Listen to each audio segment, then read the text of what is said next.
जम्मू कश्मीर में corona virus के पेश नज़र लगे लॉकडाउन की वजह से आवाम की माशी हालत पर काफ़ी मनफी असरात मुरतब हो रहे हैं। यूँ तो लॉकडाउन के बायस हर शोबा मुतासिर हुआ है, ताहम सबसे ज़्यादा नुकसान ट्रांसपोर्टर्स को उठाना पड़ा। श्रीनगर शहर के HMT इलाके के रहने वाले एजाज अहमद डार ने आज से चंद बरस कबल एक सेकंड हैंड कमर्शियल गाड़ी ख़रीदी थी, जो श्रीनगर और बारामूला के रास्तों पर सवारी ढोया करती थी। एजाज का कहना है कि वो उन दिनों काफ़ी आराम से अपने घर वालों के लिए 2 वक्त की रोटी का बंदोबस्त कर पाते थे, ताहम लॉकडाउन नाफिज होने के बाद उनकी माशी हालत अबतर है।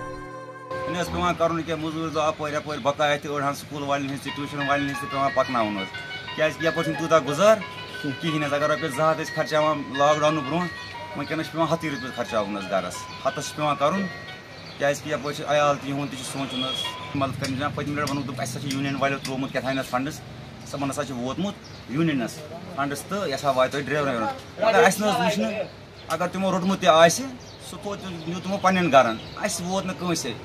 एजाज अहमद डार की 3 बेटियां हैं, जिनमें से 2 का स्कूल में दाखिला भी हुआ है। बेरोजगारी के आलम में वो इतने मजबूर हो गए हैं कि उन्होंने अपनी अहलिया से कुछ पैसे लेकर सड़क के किनारे पर कपड़े बेचने का काम शुरू किया है।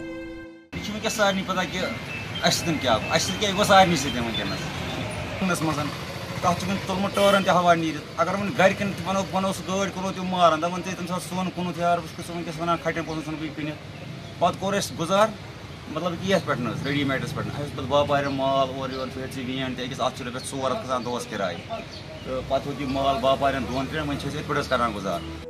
जम्मू कश्मीर में कोविड मुस्बत मामलों में कमी के बाद लॉकडाउन की पाबंदियों में नरमी बरती गई है, ताहम अब देखना ये होगा कि जो लोग लॉकडाउन से मुतासिर हुए हैं उनके नुकसान की भरपाई कब और कैसे होगी। ETV भारत उर्दू के लिए श्रीनगर से जुल्करनैन जुल्फी की रिपोर्ट।